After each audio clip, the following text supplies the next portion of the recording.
মেরিল প্রথম আলো তারকা সন্ধ্যায় দেশের শোবিজ অঙ্গনের সবচেয়ে আলোচিত মুখ ছিলেন শাকিব খান।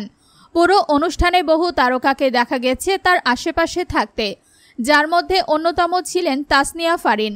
তবে যেই বিষয়টি দর্শকদের নজর কাড়ে তা হল জনপ্রিয় অভিনেত্রী মেহজাবিন চৌধুরী শাকিব খানের থেকে দূরত্ব বজায় রাখা এবং তার মুখে বিষণ্ণতা।